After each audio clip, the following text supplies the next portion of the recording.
भुगता है, आगे इस विनाश को रोका जा सकता है भैया। क्यों आप चाहते हैं कि लंका के नन्हे बालक पिताहीन हो? आप महाराज हैं भैया। प्रजा के धन और प्राण की रक्षा करना आपका दायित्व है। अभी भी देर नहीं हुई। श्री राम में जितना बल है उतनी ही करुणा भी है। इससे पहले कि लंका ध्वस्त हो जाए, आप श्री राम से क्षमा मांग लीजिए, क्योंकि केवल श्री राम ही एक आसरा है। कदाचित उचित कहा तुमने।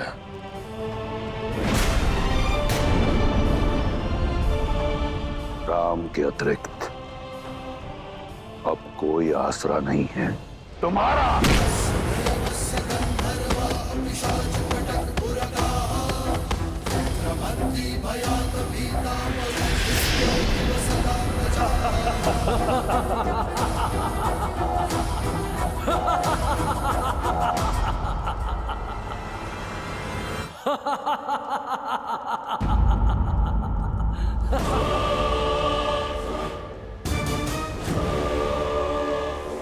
तुम इसी योग्य हो कि उस वनवासी के चरणों की धूल को अपने मस्तक पर लगाओ। उस राम ने 2 राक्षस क्या मार गिराए, इतना बखान। और तुम्हारा भाई जिसने सहस्त्रों वर्षों में सहस्त्रों वीरों का संहार किया, उसका कुछ नहीं।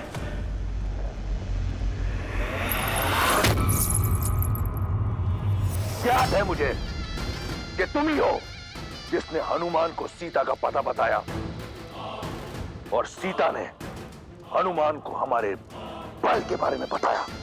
लंका के बेदी हो तुम। बचपन से मेरे विरुद्ध खड़े रहे, मैं शांत रहा। तुम निर्बल थे, कायर थे, मैंने कुछ नहीं कहा, क्योंकि भाई थे तुम। मैं वो भाई हूं जो अपने भाइयों के लिए स्वयं ब्रह्मा से भिड़ गया।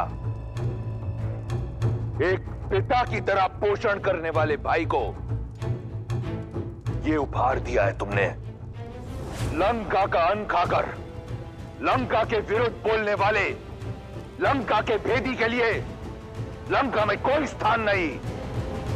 तुम जैसे कायर का लंका में सांस लेना भी लंका के वातावरण को प्रदूषित कर देगा। तुम अपने जीने का अधिकार खो चुके हो विभीषण।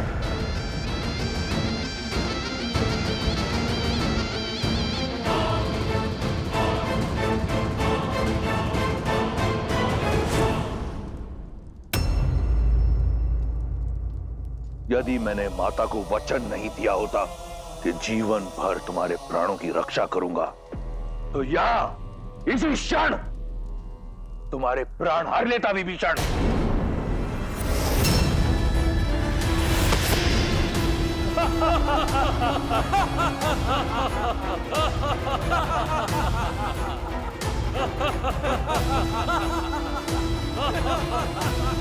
तुम्हारे जैसा भाई अपने आप में एक शाप है।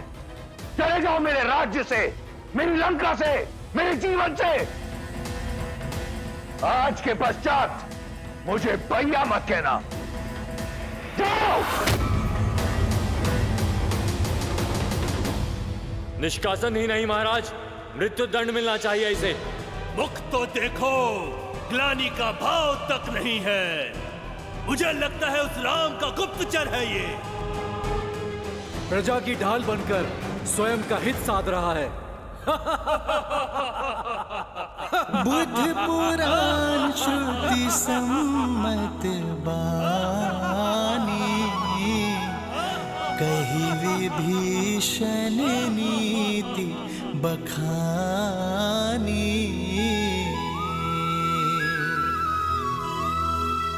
सुनत दसानन उठार साई,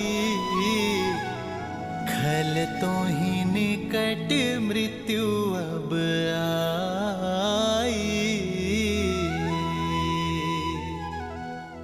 भैया,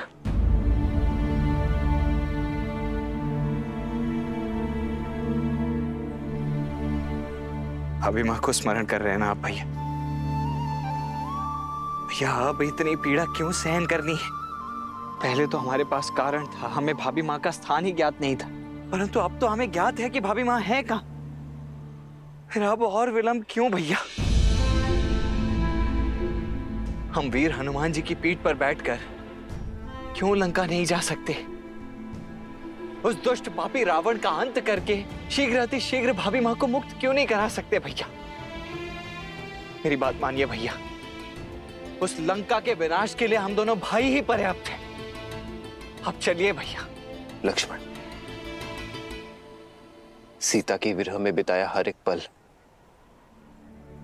मुझे शूल बनकर चुभता है।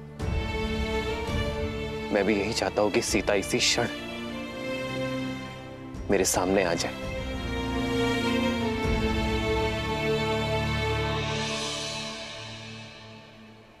परंतु इस युद्ध का उद्देश्य केवल रावण का अंत करना नहीं है लक्ष्मण। रावण के भय का अंत करना है। उद्देश्य है कि कुछ ऐसा किया जाए जिससे भविष्य में कोई रावण जन्म न ले सके। देखो लक्ष्मण, सृष्टि के कोने कोने से वानर यहां एकत्रित हुए हैं। ये सब वो हैं जिनके मन में रावण का भय था, परंतु आज उसका सामना करने को सज्ज है।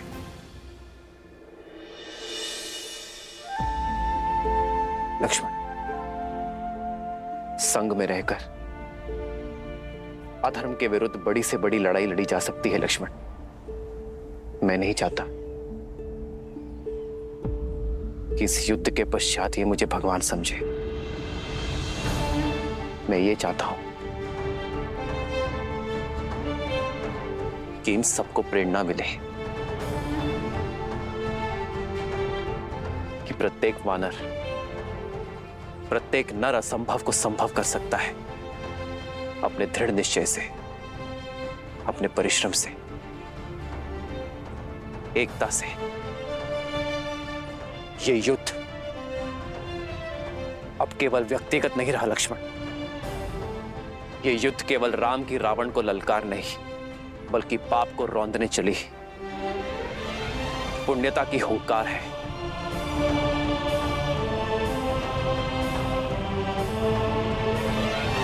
लक्ष्मण, यदि तुम्हें अब भी लगता है कि मैं अनुचित हूं तो कहो। हम इसी क्षण लंका की ओर कूच करेंगे।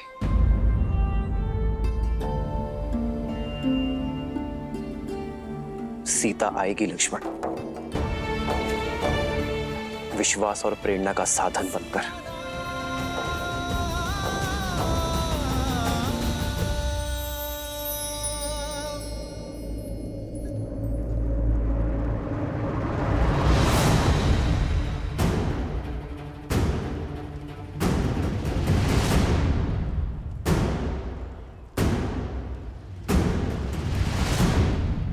देवी,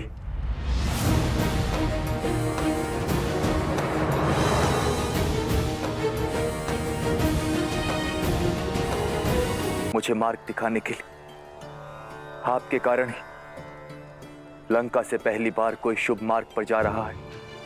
भाई का हाथ थामे उसे भगवान तक लेकर जाना चाहता था, किंतु स्वयं ही भगवान से दूर चला गया।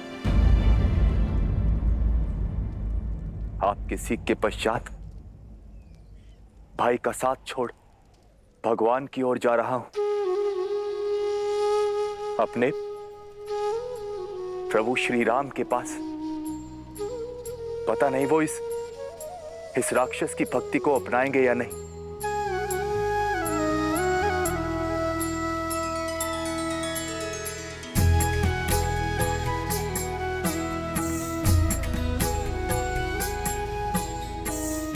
चिंता ना करें, मेरे श्री राम करुणा के सागर हैं, जो भक्ति से उनकी ओर पग बढ़ाए वो स्वयं उनका हाथ थामने आगे बढ़ जाते हैं। आपका कल्याण हो।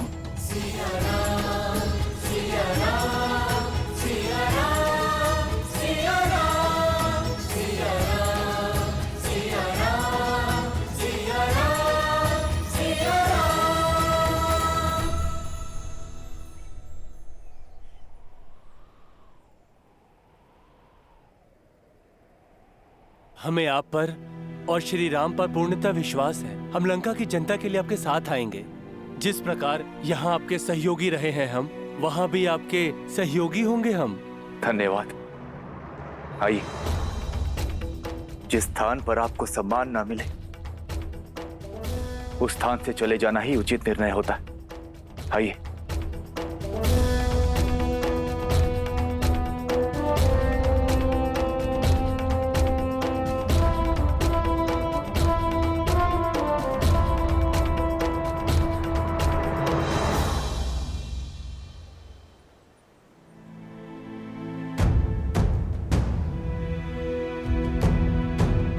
क्या हुआ?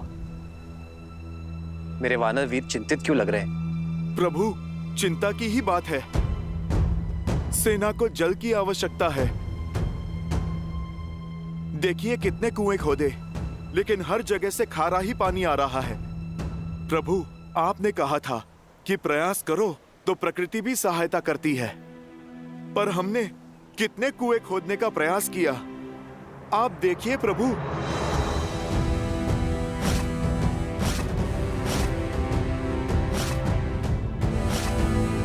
तब जब प्रयास करने का स्थान केंद्रित हो, इतने कुएं खोदने के स्थान पर यदि एक कुआं खोदते और गहरा खोदते तो मीठा जल अवश्य निकलता।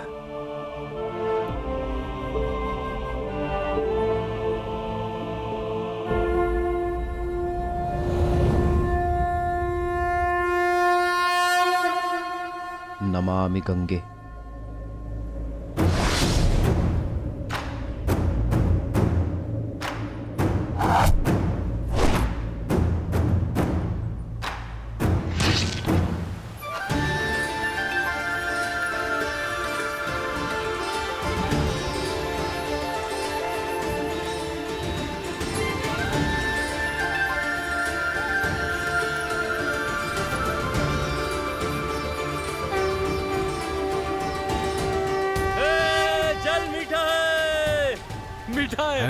मीठा है जल।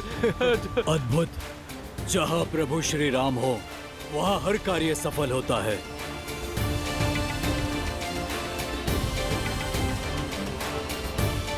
आज प्रभु श्री राम की कृपा से मीठा जल प्राप्त हुआ है। हम एक बार और प्रयास करेंगे और सागर पार का मार्ग खोजेंगे। उचित कहा भ्राता। जय श्री राम। जय श्री राम। जय श्री राम। जय श्री राम। जय श्री राम।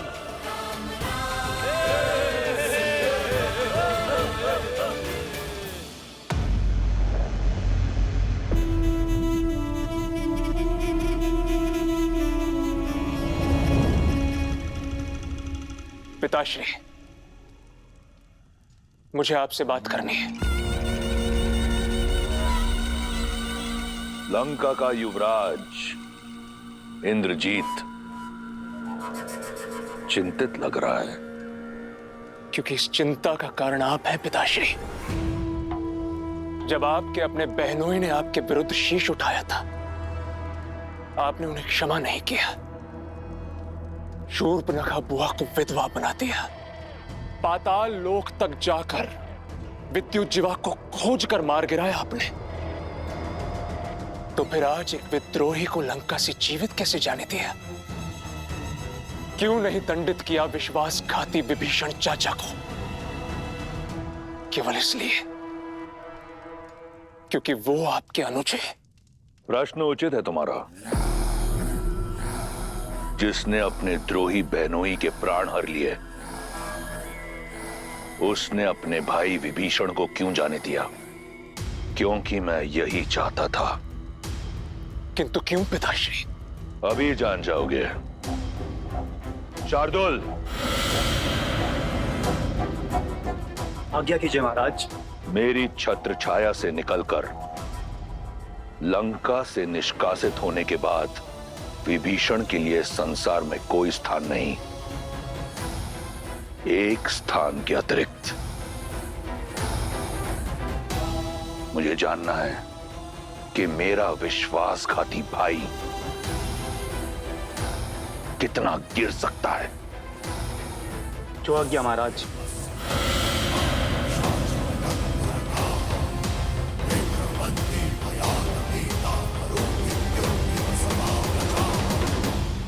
बदलने में चतुर है,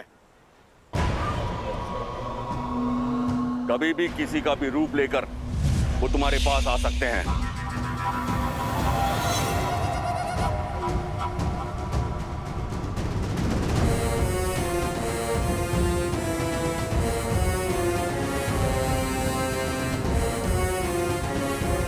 ये हमें अपनाएंगे क्यों? कहीं क्रोध में आकर ये हमारा अहित कर बैठे तो? हम शरणार्थी हैं, चाहे कुछ भी हो जाए आप सब कुछ नहीं कहेंगे, मैं उनसे बात करूंगा।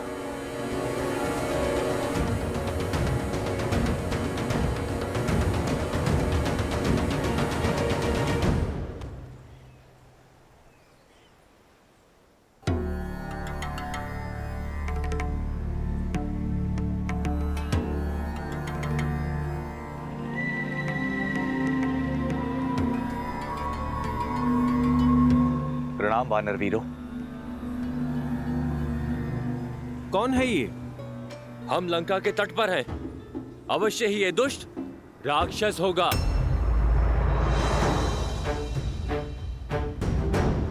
कौन हो तुम? कहां से आए हो और क्यों आए हो? मेरा परिचय तो केवल इतना है कि मैं प्रभु श्री राम का भक्त हूं और उनकी शरण में आया। भक्तों का कोई नाम होता है, पहचान होती है। आकाश मार्ग से आए हो, साधारण नहीं हो सकते। अपना परिचय दो वरना मृत्यु के लिए तैयार हो जाओ। रुकिए,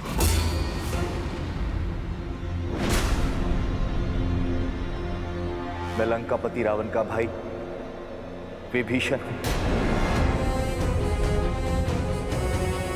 प्रभु श्री राम की शरण में आया हूं।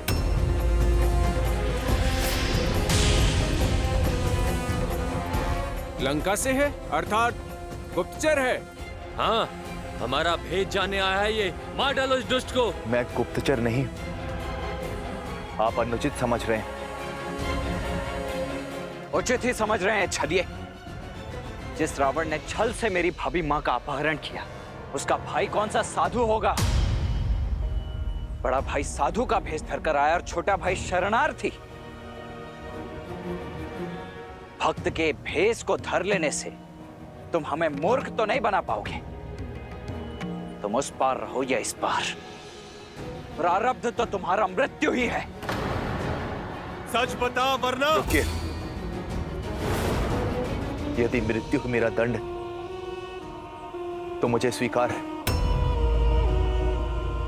किंतु मैं छल के लांछन के साथ मरना नहीं चाहता।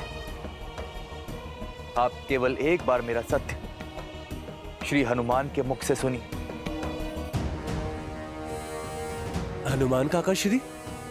ये दुष्ट झूठ बोल रहा है। मारो इसे। मार डालो, मारो इसे। ये कोलाहल कैसा है? मार डालो। आप हमारे प्रभु श्री राम का संदेश लेकर आए हैं। धन्य हो गया मैं प्रभु, धन्य हो गया। विभीषण जी,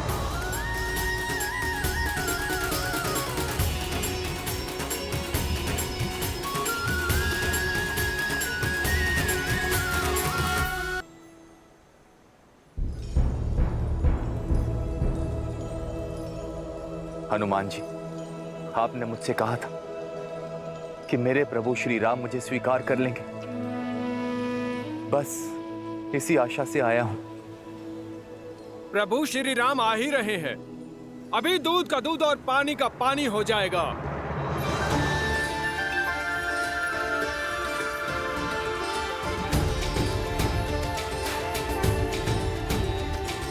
श्री रामचंद्र कृपालु भजु मन हरण भव भय दारुणम नव कंज लोचन कंज मुख कर कंज पद कंजा।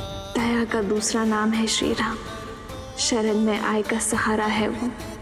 यदि अधर्मी रावण भी उनके चरणों में जा गिरेगा ना, तो वो उसे भी अपने हृदय में स्थान दे देंगे। भय और चिंता से मुक्त कर देने वाले हैं मेरे श्री राम।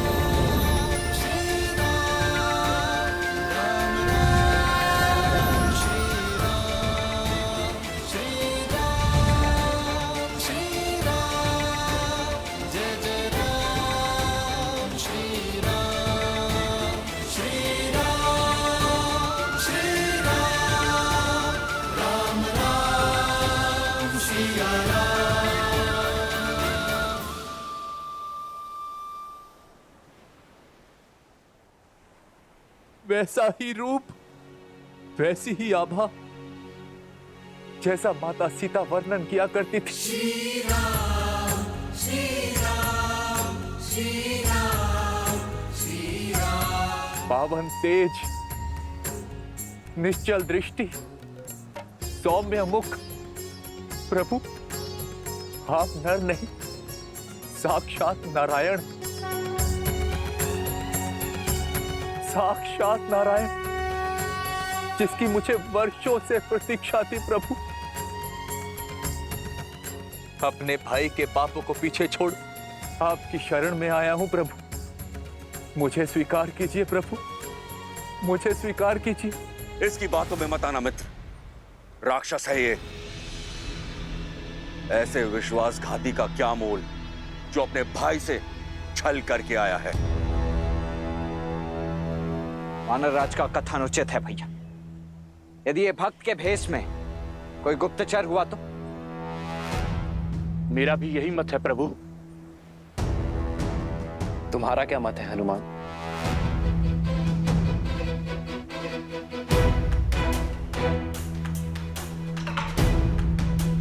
प्रभु, रावण की अधर्म की लंका में विभीषण जी ही धर्म का एकमात्र दीप थे।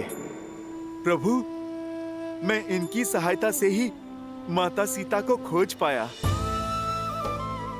प्रभु, रावण की सभा में इकलौते विभीषण जी ही थे जो मेरे लिए लड़ रहे थे। प्रभु, आपके प्रति इनकी भक्ति निश्चल है, इनका भाव निर्मल है। किसी को हो ना हो, परंतु मुझे महाराज विभीषण पे पूरा विश्वास है। हनुमान को विभीषण पर विश्वास है और मुझे हनुमान पर। आप यहां सुरक्षित है विभीषण। यहां मैं अपनी सुरक्षा के लिए नहीं आया, अपितु लंका की प्रजा की रक्षा के लिए आया हूं। रावण रूपी वृक्ष जब पाप के बोझ से गिरेगा तो असंख्य निर्दोष मारे जाएंगे, बालक अनाथ होंगे। मैं केवल उन्हीं की रक्षा के लिए आया हूं। प्रभु, उठो विभीषण। प्रजा का वर्तमान और भविष्य एक राजा ही बचा सकता है। बोलिए लंकेश।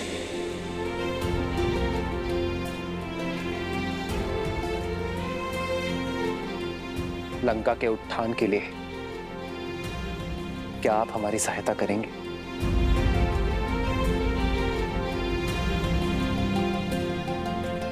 लंकेश?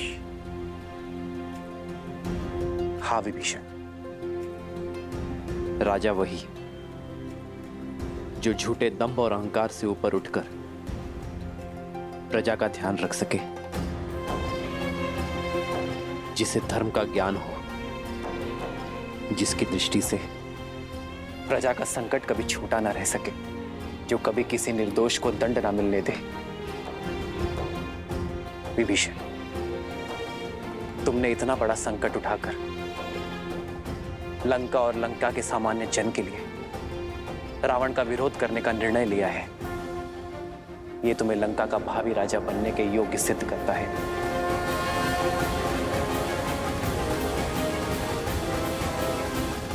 मुझे विश्वास है विभीषण, आपके नेतृत्व में लंका में धर्म का वास होगा। मुझ जैसे राक्षस पर ये कैसी कृपा कर दी आपने प्रभु? नहीं विभीषण, आप राजा मेरी कृपा से नहीं, अपनी सोच से बनेंगे। तो मैं इसी क्षण आपका राज्य अभिषेक करूंगा। राम राम जय राम राम जय राम राम जय राम राम जय राम राम जय राजा राम। रावण को युद्ध में हराकर मैं आपको राज्य सिंहासन पर बिठाने का वचन देता हूं।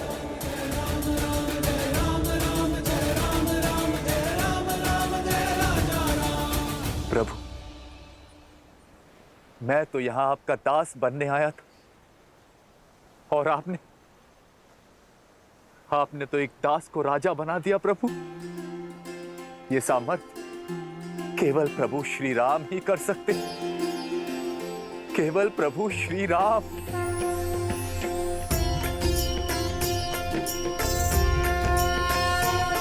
सामर्थ्य आपको दिखाना होगा विभीषण। लंका के कल्याण के लिए युद्ध में हमारा सहयोग कर।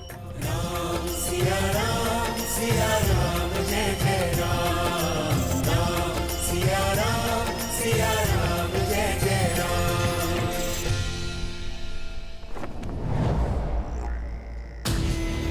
महाराज, वो राम ने लंका द्रोही विभीषण को लंका का राजा घोषित कर दिया है।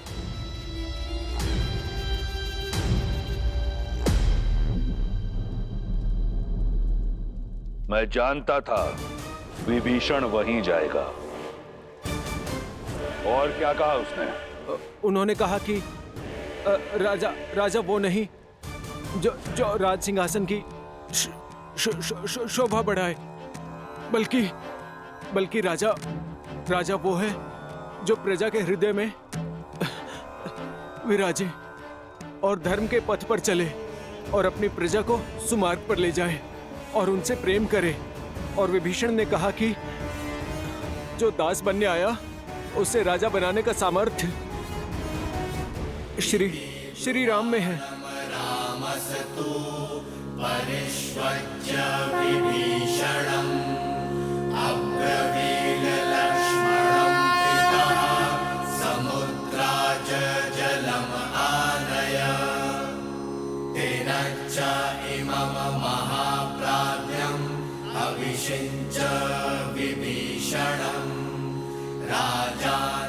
राम के अतिरिक्त अब कोई आसरा नहीं है तुम्हारा।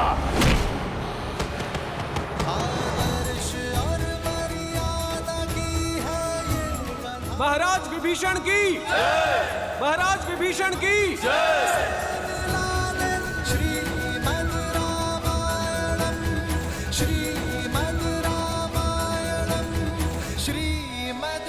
मैं रघुकुल का वंशज महाराज दशरथ का पुत्र राम विभीषण को लंका का राजा घोषित करता। मुझे विश्वास है कि लंका विभीषण की अगुवाई में धर्म के पथ पर चलेगा। प्रभु, मैं अब भी आपका दास हूं। मेरी शक्ति, मेरी संपत्ति सब आपकी है प्रभु। ये सेवक सदैव आपकी सेवा करने की चेष्टा करता रहेगा।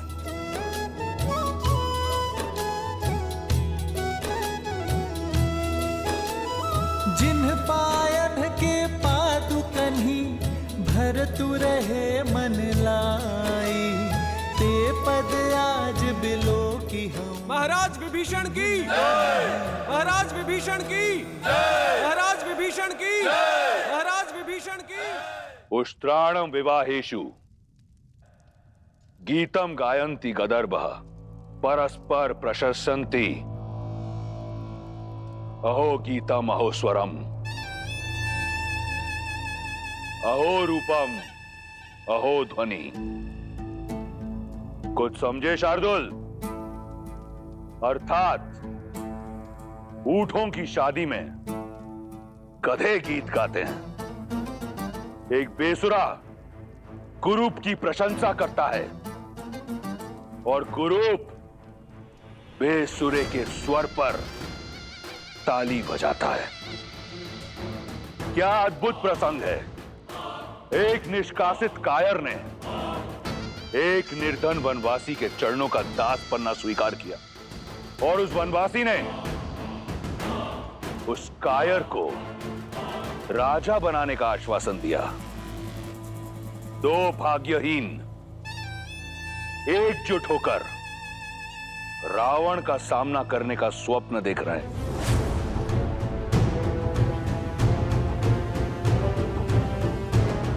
चिंता मत करो। मेरी रुचि वानर सेना का बल जानने में अधिक है पिताश्री। शार्दुल, चिंतित युवराज की चिंता दूर करो। महाराज, लगभग 16 कोटि वानर एकजुट हुए हैं और उनका नेतृत्व एक शक्तिशाली वानर सुग्रीव कर रहा है, जो अपने बल और रणनीति के लिए विख्यात है। राम की सेना में अंगद, केसरी, जामवंत और लक्ष्मण जैसे महाशक्तिशाली योद्धा शामिल हैं। विभीषण जी, लंका की शक्ति, वहां का मानचित्र और वहां की युद्ध शैली के विषय में आपसे अधिक ज्ञान यहां पर किसी को भी नहीं। तो सर्वप्रथम आप हमें यह बताइए कि इस 100 योजन से भी अधिक समुद्र को पार कैसे किया जाए लंका पहुंचने के लिए। सागर को पार करा सकने में सक्षम केवल वरुण देव।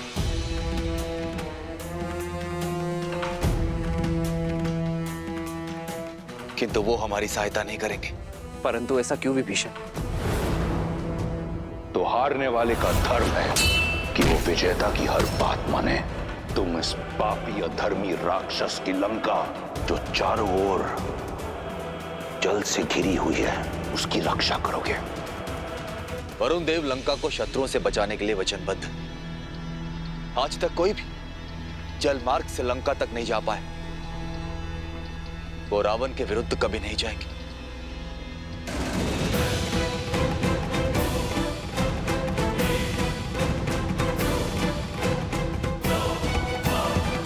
राम की मंशा अवश्य ही कुछ बड़ा करने की है।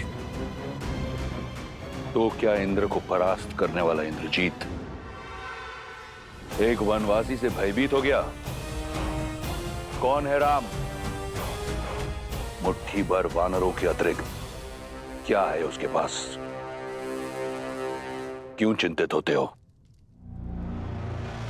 बाली का वध करके राम ने स्वयं अपनी भुजाएं काट ली हैं। और हनुमान?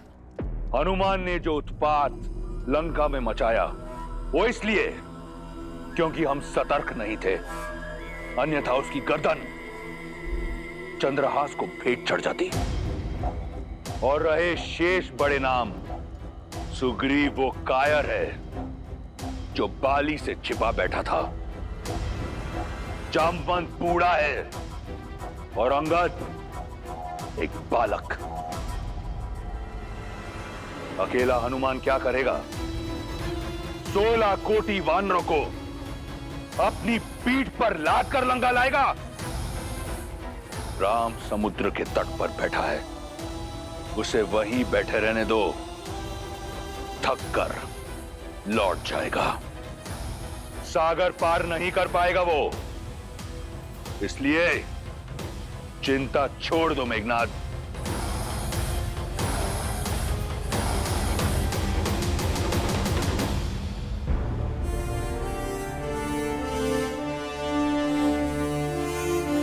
यदि वरुण देव ही सागर से जाने का मार्ग दे सकते हैं, तो मैं वरुण देव की आराधना कर उन्हें प्रसन्न करूंगा। प्रार्थना करूंगा कि वो हमें मार दें। क्षमा कीजिए भैया, परंतु प्रार्थना करने जितना समय नहीं है हमारे पास। हमारे वनवास को समाप्त होने के लिए बस 1 माह का समय शेष रह गया। वहां अयोध्या में भरत भैया हमारे लौटने के दिन गिन रहे होंगे और लंका में भाभी मां सीता। और अब जब हम जानते ही कि वरुण देव उस रावण के दास हैं, और लंका के विरुद्ध हमारी कोई सहायता ही नहीं कर पाएंगे, तो फिर उनसे प्रार्थना करने का क्या लाभ है भैया?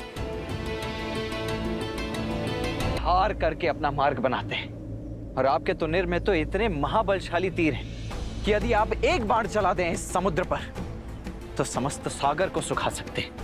फिर वरुण देव से विनती क्यों भैया? क्योंकि यही मर्यादा है लक्ष्मण।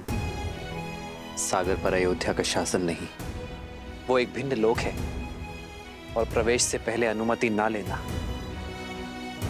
अनीति होगी।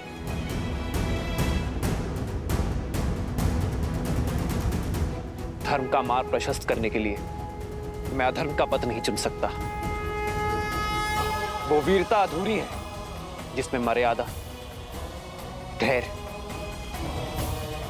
और विवेक ना हो। अपनी इच्छा पूर्ण करने के लिए यदि हम बलपूर्वक किसी को विवश करेंगे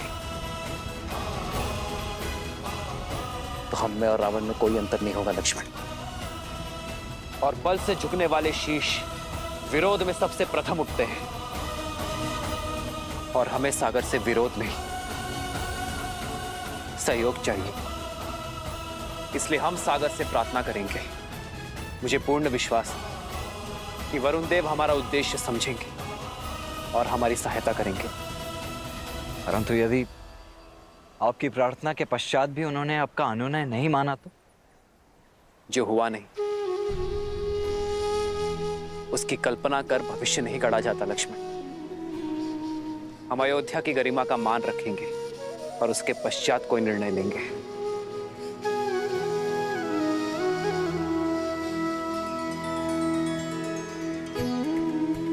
थोड़ी प्रतीक्षा और सीते, तुम्हारा राम आ रहा है।